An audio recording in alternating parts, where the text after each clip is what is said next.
So what is up, everybody? It is Rodak with Rodak Revival, and we are here with the 2022 Monster Energy Supercross Indianapolis race recap. And obviously, guys, this is nothing official. This is just my recap on the race, what I saw, my thoughts on the race. And also, guys, before we jump in there, if you could hit a like on this video, I would really appreciate it. And if you enjoyed the content on the channel, please consider subscribing, and I will really appreciate that as well.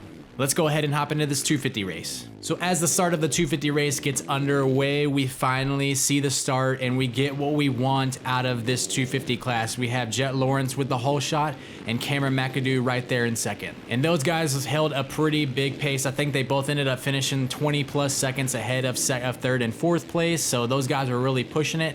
But for the first couple of laps, Jet held the lead. Mcadoo kind of keeping him in check within about a second or so. And the way Mcadoo kept catching Lawrence was in the whoop section. Jet looked like he wasn't comfortable in that main event, hitting that whoop section. And Mcadoo was just going in there, like guns blazing, like, I'm winning this race, I'm gonna blitz these whoops. So then Mcadoo pulls up really close to Jet, ends up making the pass. Jet makes the pass back within a few corners.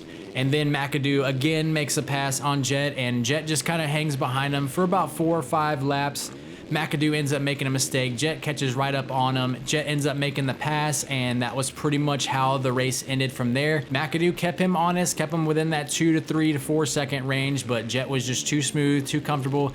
Could pick up the pace when he had to. He didn't look wild. That was the important thing. When he had to be pressured for the win, and when he had to be pressured for that first place spot, and knowing that Mcadoo was right there, he didn't look out of control and was still going fast. So that was potentially a big step in Jet Lawrence's career, knowing that he doesn't have to ride like a maniac to get that win just because someone's right there behind him. So for those first 7 to 8 minutes of the race, it was a really good battle between Mcadoo and Lawrence. Like I said, for the rest of the race, it just pretty much ended up Lawrence just kind of gapped Mcadoo. It looks like Mcadoo kind of fell off that pace once he lost his back wheel. But as far as the rest of the field goes, they really checked out. Hampshire and Brown, they had a great battle going on pretty much the whole entire race.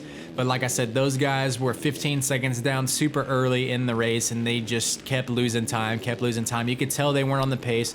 Obviously, Brown had that huge crash in the heat race. I am shocked that he was able to get up and race the main event. But RJ, great ride from RJ. He's coming in 3rd place tonight. Cameron Mcadoo coming in 2nd, and Jet Lawrence coming in 1st. Now, earlier, guys, if you watched my race preview, I said that Kyle Chisholm was going to get a top 5 tonight, and he did not do bad. He got 7th place. So I think awesome ride for Kyle Chisholm. And what is crazy to think about is Jet and Mcadoo lapped Chisholm. So they lapped all the way up to 7th place.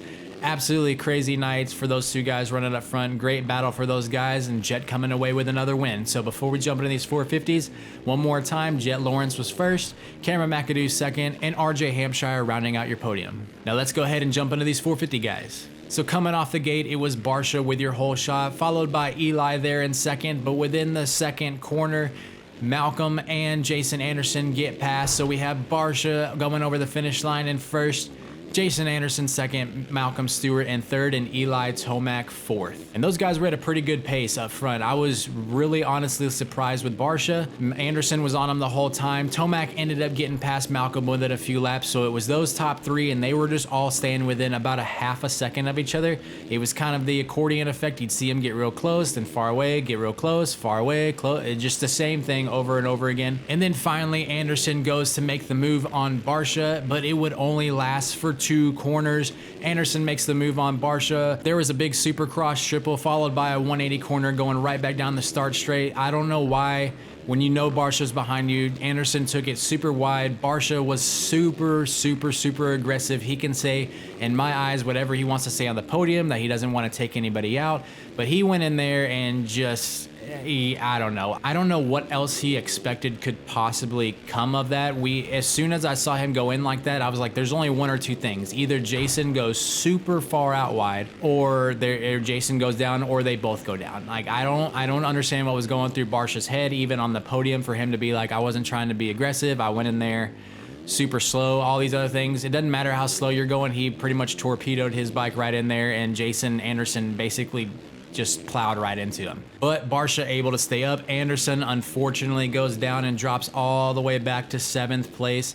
That now puts Eli Tomac in second and Malcolm Stewart in third, but shortly after Marvin Musquin would move himself up from fourth into third position. And then Barcia would end up holding the lead for quite a long time. Like I said, I was really surprised with the endurance and everything from Justin Barcia this week, especially with having those stitches in his hand. I don't know, maybe it gave him some super mutant power. I have no idea, because last week he was on the podium and this week he's leading the race for nearly 3/4 of the race. But they would get into lap traffic, which would allow Eli to catch right up onto the back of Barcia. Eli was able to hit a rhythm that Justin wasn't able to hit. Eli then goes into the lead and starts to pull it away quite a bit. So within a lap, I believe Eli was about a whole second and a half, 2 seconds since he passed Barcia, and would end up pulling that out to about 3 or 4 seconds. So you had Eli now leading the race. You had Justin Barcia in second. Marvin Musquin, who was unbelievably fast tonight, was in third. Malcolm Stewart fourth, and Chase Sexton in fifth. And Cooper Webb was also battling with those guys back there in sixth place. And that was pretty much how the race would go. The track got super rough. We know that's where Eli is at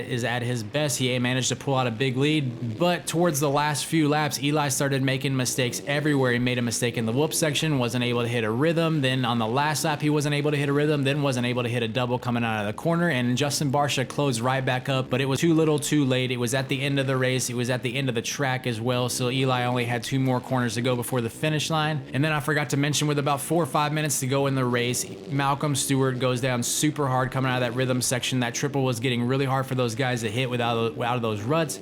Malcolm just clips his back wheel, goes over the bars, bike crunches him, so a huge hard hit from Malcolm, but he would regroup and come around with a finish in 8th place. But when all was said and done, Eli Tomac is coming out your winner tonight. Justin Barcia coming through, finishing in second. An impressive ride for Marvin Musquin, who came out of nowhere this weekend and got third. You had Chase Sexton coming in fourth, who had that bad crash last weekend with those huge burns on his back. And then you had Cooper Webb finishing in fifth. We all know what he was going through as well. He was involved with that incident with Chase Sexton last week. He had that shoulder contusion, and he also had that broken bone in the hand. So gutsy rides out there for Cooper Webb and Chase Sexton. Now Jason Anderson, after taking that hit from Justin Barcia and going down, he really wouldn't advance any positions through the night. The only reason he really advanced from where he got back up, I believe he got back up in 7th after he got up, and he finished 6th. And the only reason he finished 6th is because Malcolm went down.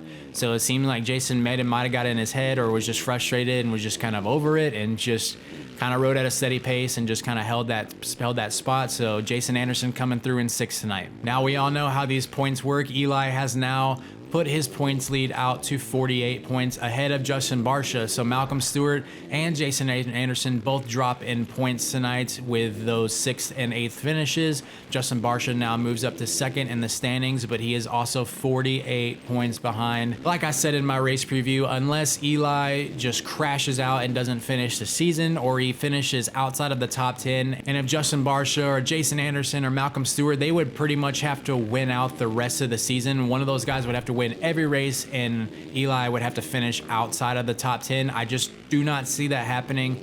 I'm not going to jinx Tomac and say that it's in the bag, because it's Supercross. It takes one mistake to just end your season. But right now, Tomac is looking fast, he's looking comfortable, and he's looking super relaxed. So is the championship over? I don't know. Can anybody stop Tomac? Does he win out the rest of the season and tie or beat Ricky Carmichael's record this season?